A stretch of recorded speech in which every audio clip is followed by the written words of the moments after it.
Hi guys, welcome back. There is a quiet shift happening that could make today's company unstoppable. But most investors are ignoring it. What if I told you that their biggest catalyst has nothing to do with earnings, dividends, or even the Fed? In fact, it's a storm brewing in Washington.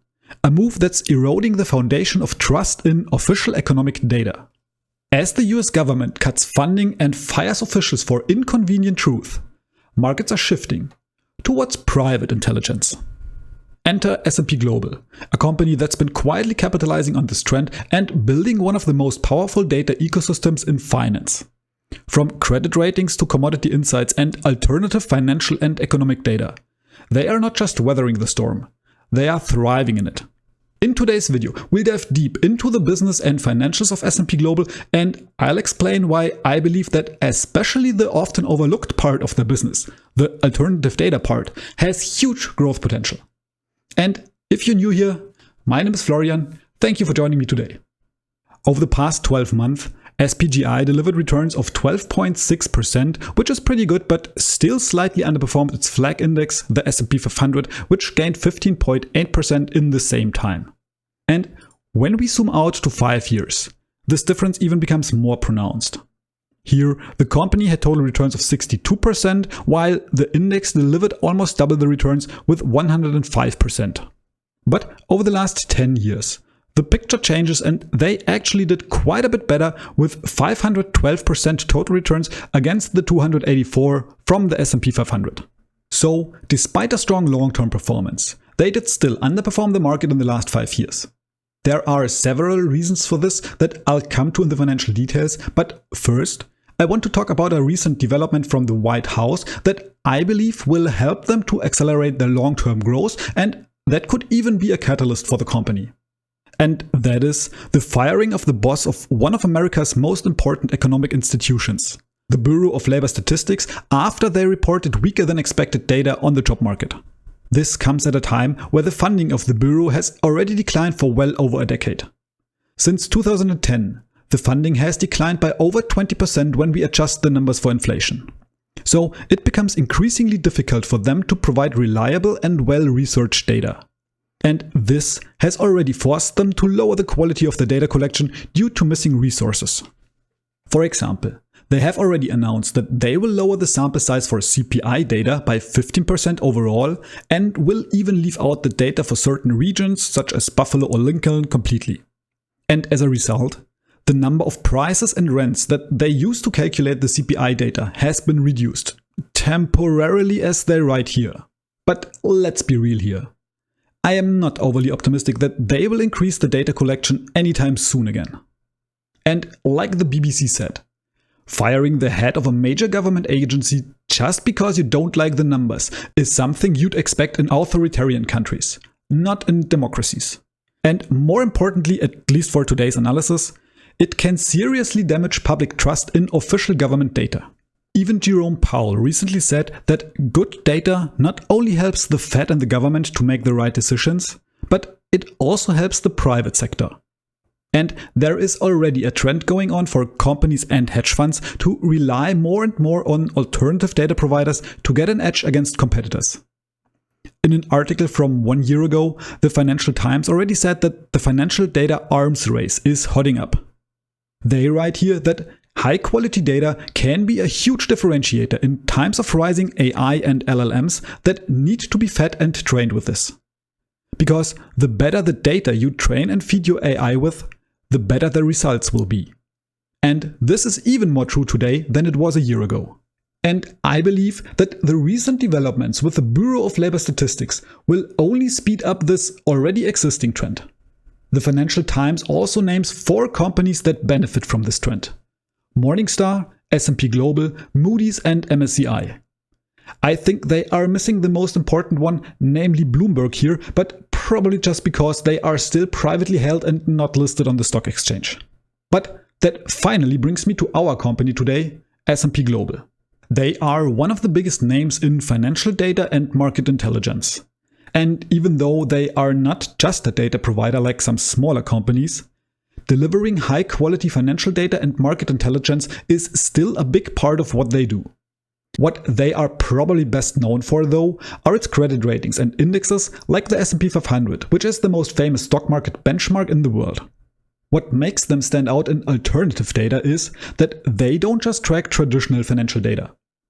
They also dig into alternative data like supply chain movements, ESG factors, and special commodity data like energy and resource data or price assessments. And this data helps not only investors and businesses, but even governments to see a clearer picture of what is happening in certain markets and industries. SPGI splits this data business into 3 segments. The first is the market intelligence, where they provide data on private companies, supply chains, ESG topics, and banking and financial behavior. Then they have the commodity insights for logistic flows, energy trade routes, or critical and hard to source non-public data. And last but not least, they also have their mobility segment for everything related to automotive. This last part will be divested soon, but overall we see that the market intelligence and commodity insight business is already responsible for over 50% of their revenue.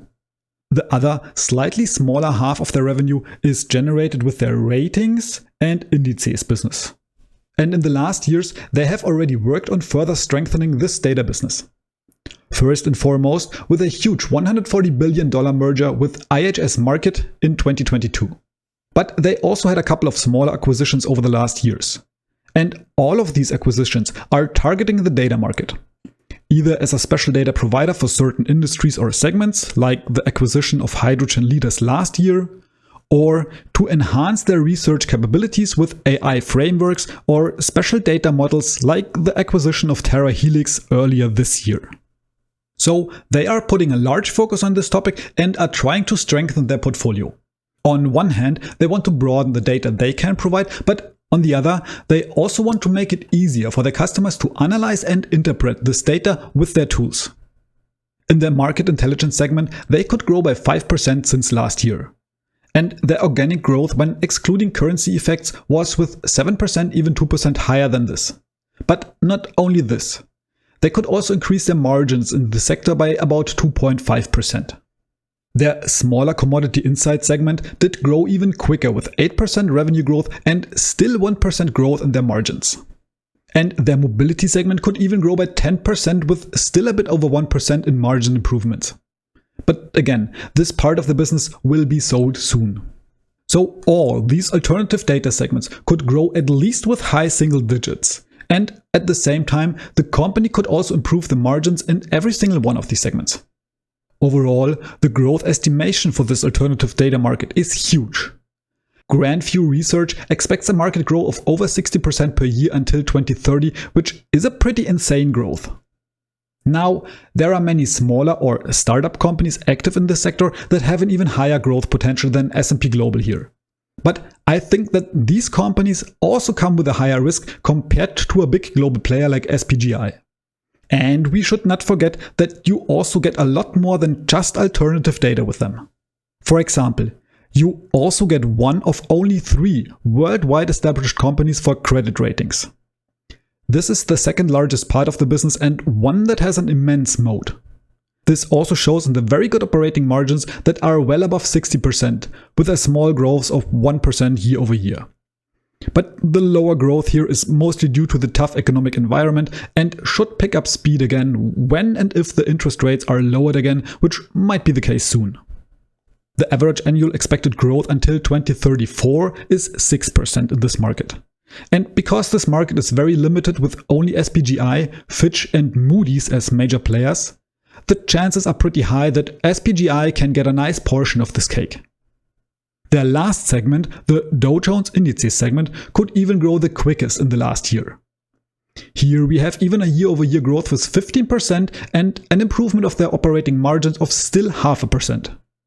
This doesn't sound like much, but when the operating margin is already above 70%, it is great to see any growth at all. This business also benefits a lot from the trend to passive investing. And the share of passive investing compared to actively managed funds has reached over 50% just last year and is still growing. Overall, the revenue from the last quarters grew quicker than expected, which is also why the company just updated the guidance for the full year. All in all, they expect a GAAP revenue growth of 5 to 7% now. They still had to lower the EPS guidance though, but this is mostly due to expected effects of their sale on assets, probably mostly the mobility segment. This is honestly not surprising because, as we'll see in a bit, the valuation of the company is pretty high right now. So it would be quite optimistic to expect that they will get the full price according to the multiples when they sell their mobility business. But this doesn't reflect the operating business, and the adjusted EPS guidance that removes such one-time effects and focuses only on the operations was also increased by a bit. And while overall growth rates of 5 to 7% are definitely good, they are also not great. But with a unique market position and strong moat, this growth is pretty stable and safe. And when we jump into my TradingView dashboard to check the details, we see that all the income metrics are growing nice and steadily over the years.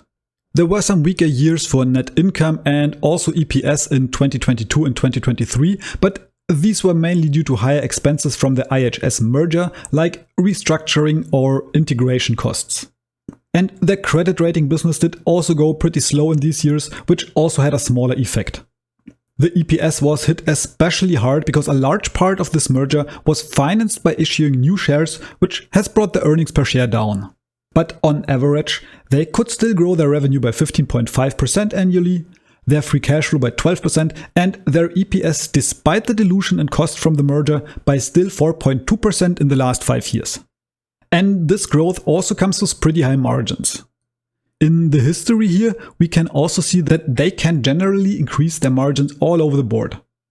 There was still a small decline in 2022 again due to the merger, but after that dip, the growth has picked up again, and as we saw in the slides from the last quarterly report, it is still continuing. Only the return on invested capital has dropped quite a bit, and this will probably also take a while until it reaches the insanely high levels that we had before the merger. What I also like about the company is that they run a very capex light business. The capex is pretty stable on a very low level, so they have the vast majority of their cash from operations available as free cash flow. So right now, they have a company-wide gross margin of over 60%, EBITDA margin of 84.7%, free cash flow margin of 39.2%, and return of invested capital of 8.4%. These are all above the sector median, except maybe the return of invested capital, for which I don't actually have the sector values. Their balance sheet is also very reasonable, and they can lower the net debt to EBITDA ratio and increase their interest coverage ratio on a regular basis. But we can also see the merger with IHS Markit here because we have a jump in long-term debt and other debt-related metrics, as well as shares outstanding and goodwill. All these were increased with the merger. But in general, they are making some efforts to keep their debt low and also buy back their own shares. Right now, we have a net debt to EBITDA ratio of 1.45 and an interest coverage ratio of 19.5. The share dilution in the last 5 years was positive at 4.6%, but only due to the increase in shares from the merger. In general, the company is still buying back shares, and they are also currently in the midst of a repurchasing program and are planning to buy back shares worth of $1.3 billion right now. And together with their dividends, they return a large amount of their free cash flow back to their investors, namely approximately 85%. In general, I like when companies are doing this, but I am not sure if it's the best use for the money at the current valuation. They are already expecting to not be able to sell the global mobility segment at the current price, which indicates that the valuation might be a bit stretched.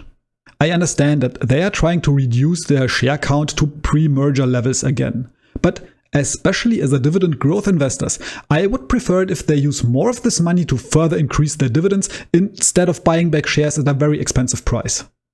And speaking of dividends, they are also a steady dividend payer, but with a low current yield of 0.69%. But they could at least grow their dividends by 8.6% annually for the last 5 years and still have a very low cash flow payout ratio of only 20%. So there definitely would be room for bigger increases. And despite the growth, the dividend yield has still dropped to close to the lowest levels of the last 10 years, which is again an indication that the company is valued pretty high right now. Now, I have mentioned a high valuation a couple of times already. And in order to determine if a company is a good investment, we of course need to look at the future expectations and also the valuation. So let's do exactly this now. The 20 analysts that cover the company at least don't seem to think that they are expensive. They still see an average 1-year upside of around 12.5% with a minimum upside of still 5.5%. This upside comes with an expected EPS growth of 10.8% annually and a revenue growth of still 6.5%. So while the revenue should grow slightly slower than in the last 5 years, the EPS growth should even pick up speed. But because the numbers from the last 5 years were skewed with the IHS merger on revenue side but also on EPS side, their operational performance should continue more or less as it did in the last years, which is again proof of their very strong and stable business. But I still think this also comes at quite a high cost. The valuation is in every case way above the sector median. We have a PE ratio of 33.8, which is 3 times the median value, and an EV of EBITDA of 25.4 that is more than 2 times higher than the 10.9 of the sector.